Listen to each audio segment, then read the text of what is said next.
What is going on, everybody? Justin here with Alpha Wash. So today I'm about to be headed back to the office and we're going to be doing 47 or 57 application reviews for our 2 technician spots that we have available.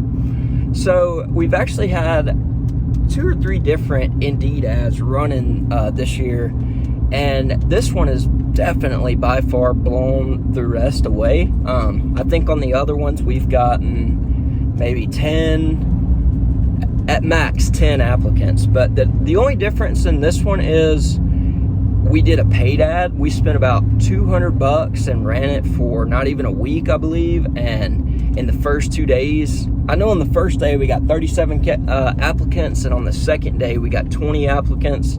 I'm not exactly sure what we're up to now, but I will let y'all know when I get back in the office. So I wanted to talk with y'all a little bit about hiring. So I'm definitely no master at it, but I have made a lot of mistakes at it in the past.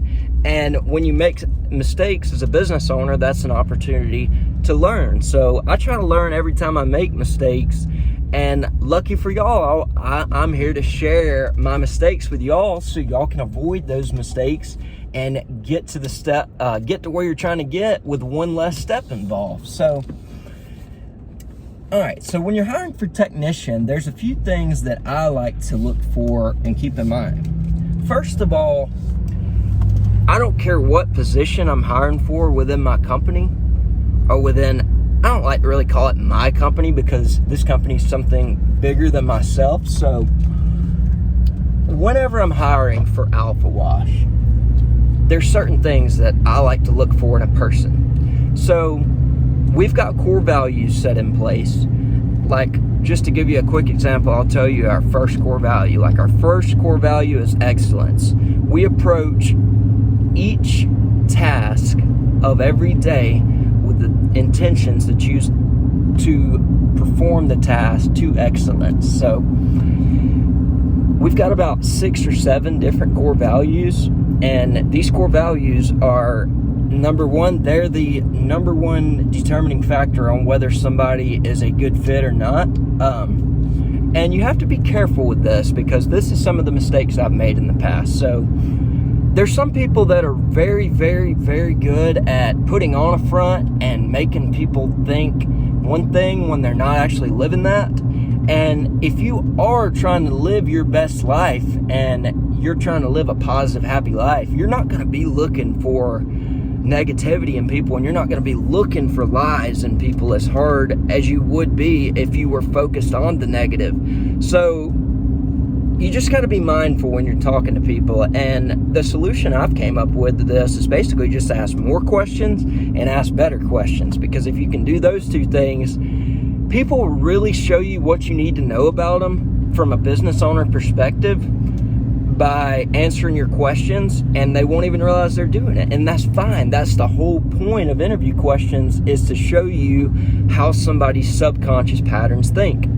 So what I like to do is I like to print off each resume, and I like to staple our interview questions to their application, and I'll write their name on it, and I'll call each one of them, and I'll write the answers down on it, and then I'm going to rank it 0 to 10. So and anything that's below a 7 we're going to throw out. So this is an odds deal, especially when you're trying to build a company that is focused on excellence when it comes to customer service, customer interaction, customer communication, effort, things like that.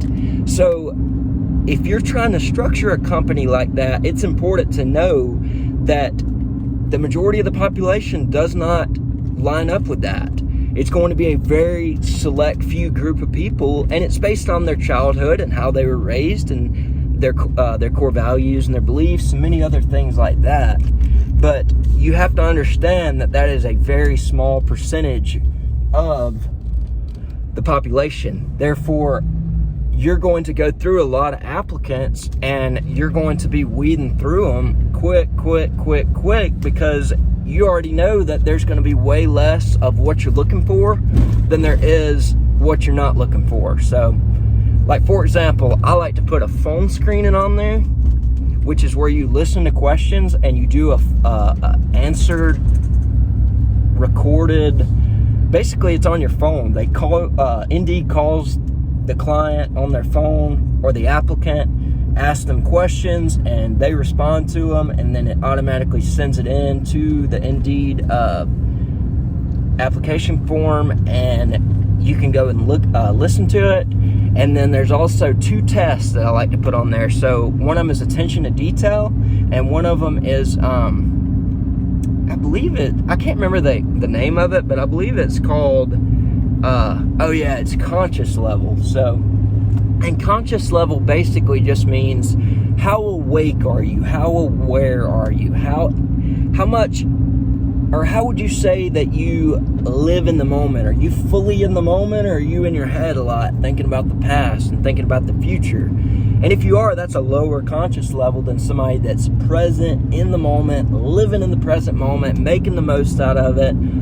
But anyways, the whole point of those 2 tests and those phone recorded screenings are to see which applicants are going to take the time to do something extra, to take the time to fill out the application form and take the time to do those test assessments. And if they don't, then they're not going to be a good fit for us, because we know that the people that we're after are going to be the people that go on there and fill it out. And you would be so surprised out of how few people go on there and fill it out. So, because it's super easy to apply for a ton of places and not put in any effort to it and get a job somewhere. But you know, if somebody filled out both assessments and they filled out your phone screening, that they more than likely are looking for jobs that just specifically interest them, and something about your company interested them. So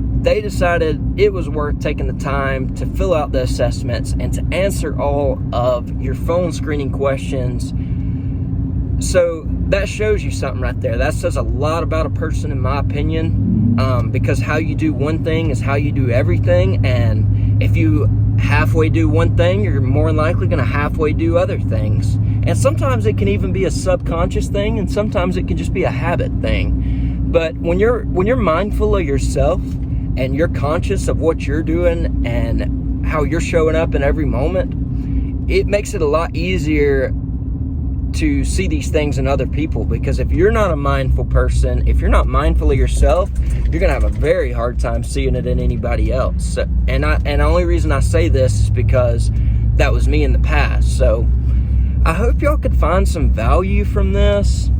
So just to do a quick little summary. So for technician, the main thing I'm looking is mindset and core values. And that's really all of our positions, not just technician. But I don't really base much of my decision on past knowledge. For technician, I will say that I like them to have good problem solving skills, and you can structure questions in a way to where it asks questions in a roundabout way, and it'll let you know whether they have solid problem solving skills or not. So this is just a little bit of experience that I've had that I want to share with y'all. I hope y'all found some value in it. If y'all did, make sure to comment down below. We are extremely busy right now. I try my best to get on there and respond to all comments, but sometimes it's just not feasible. But as we grow the business and as we grow this YouTube channel, we're gonna have more awesome team members on place to help us take care of all these tasks. So appreciate y'all watching. Hope y'all have an amazing rest of your day, and we'll catch y'all on the next one.